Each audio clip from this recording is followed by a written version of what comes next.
Taigi kita mūsų tema yra labai svarbi, nes sezonas baigėsi, Egle, ar ne? Ir mums atrodo, kad jau viskas, galime vėlai eiti kepti pyragus, skaityti knygas, tų, kurių nespėjom per vasaros darbus. Tačiau dabar yra tikriausiai vienas svarbiausių darbų, kad pavasarį mes kad rastumėm savo vaismedžius ir kad jie būtų gyvi, kad jie nebūtų apgraužti. Jūs neseniai pasakojote apie tręšimą, kurį buvo labai svarbu padaryti rugsėjo mėnesį. Ir dabar medelių apsauga. Tai, Egle, kokie jūsų patarimai? Kokie tie svarbiausia rudens darbai, kuriuos būtina padaryti? Taigi, svarbiausia mūsų misija yra paruošti vaismedžius ir vaiskrūmių žiemojimui.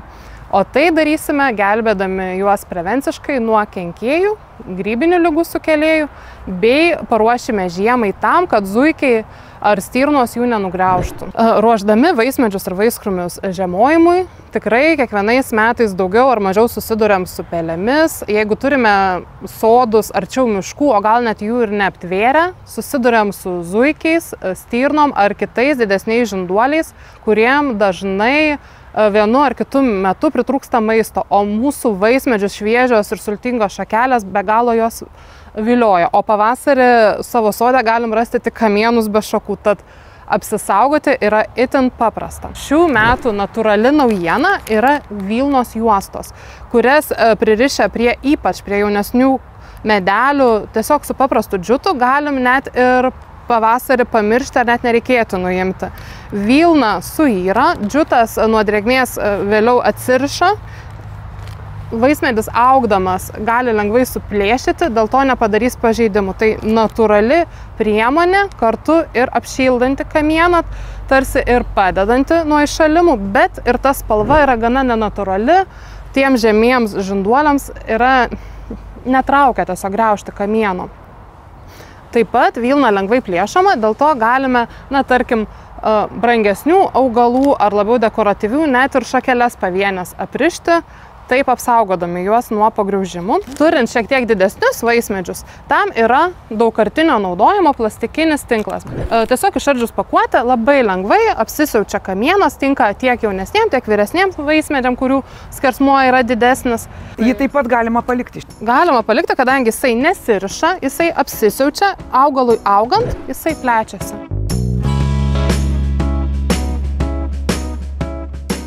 Didelę žalą padaro ir pelės.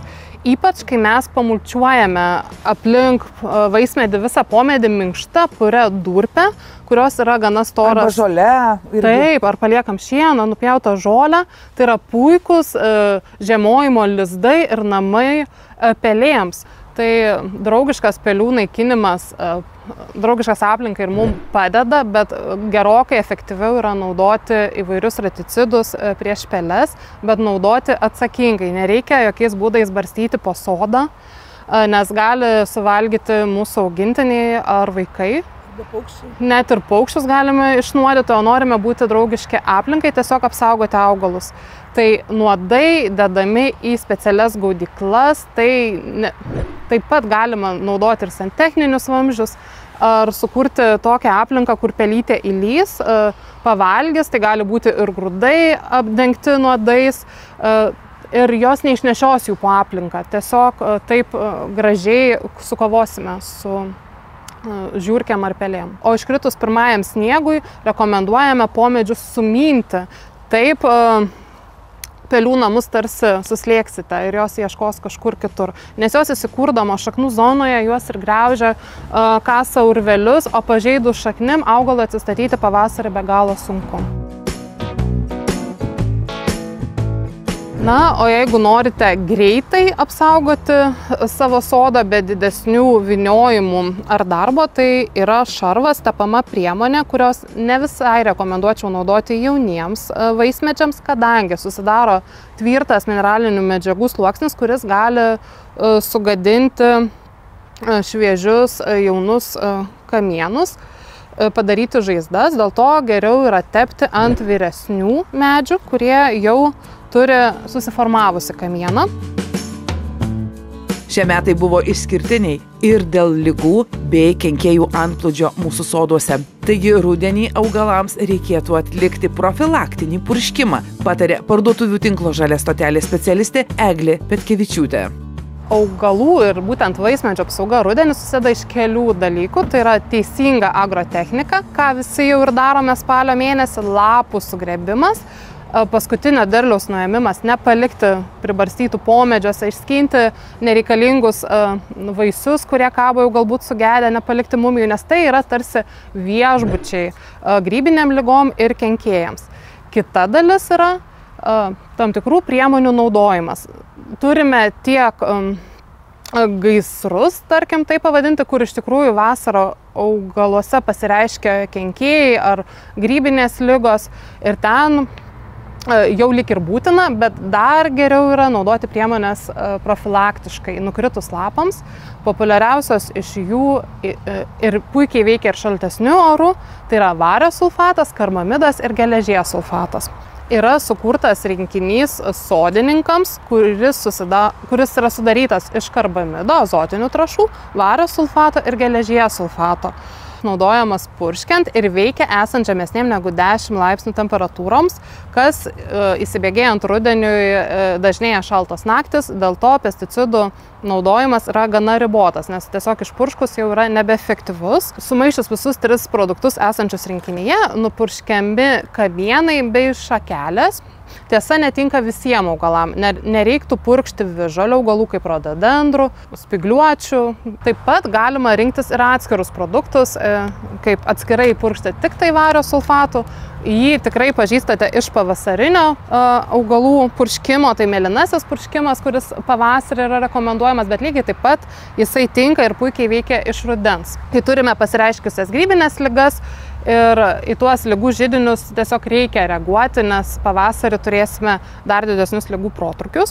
Na, o jeigu turėjome stipresnius ligų židinius ir dar spalio mėnesį orai leidžia, galime purkšti pesticidais, maišant priemonės prieš vabzdžius ir grybinės ligas. Tiesa, reikia naudoti esant šiltiems orams, bet juos galima purkšti ir ant tų augalų, kurie nenumeta lapų, spygliuočių ar kitų daugiamečių augalų, kurie yra jautresni, tarkim, vario preparatams ir galėtų nudeginti. Tiesiog reikia pasirinkti tinkamą laiką, kad produktas suveiktų.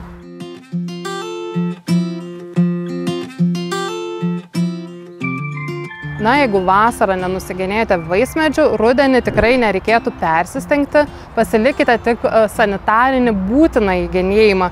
Tai yra, jeigu matote džiūvančias šakas ar žievės didžiulius pažeidimus, tai be abejo geriau yra nepalikti pavasariui, griebti patogų sekatorių, kurį būtina prieš kiekvieną medelį nusidezinfekuoti, taip nenešant ligų pradų ant kiekvieno vaismedžio ar vaiskrūmio.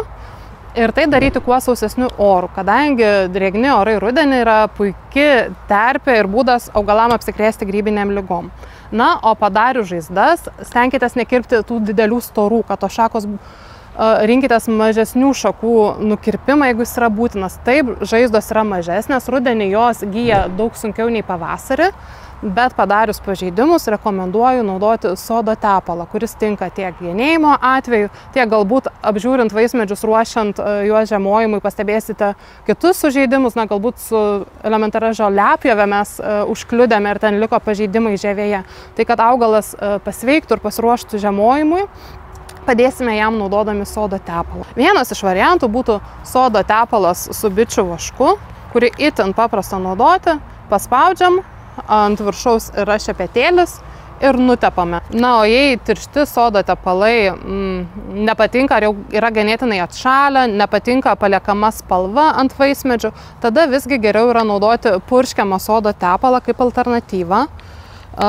Jau paruoštą produktą ir tiesiog purkšti ant žaizdų, greitai išdžiūsta, nepalieka spalvos, vėliau nesuskyla, nenukrenta, o tiesiog gražiai padengia medieną.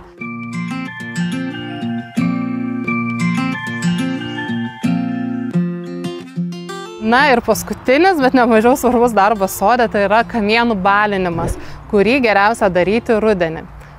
Mes, balindami kamienus, siekiame kelių tikslų, be abejo estetikos, bet tuo pačiu ir norime apsaugoti medžių kamienus nuo skilimų, kurie atsiranda dėl temperatūrinių pokyčių ypač jau antroji žiemos pusė, kai išlenda intensyvesnė saulė ir šildo mūsų tamsius kamienus, o pati oro temperatūra yra gana žema.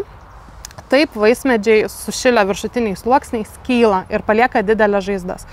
Taip užtepę kamienus baltai, atspindime saulės spindulius, smarkiai nesušildom žievės ir išvengiam įskilimų. Be abejo, balintus vaismedžius mažiau griaužia stirnos, zuikiai ar kiti gyvūnai.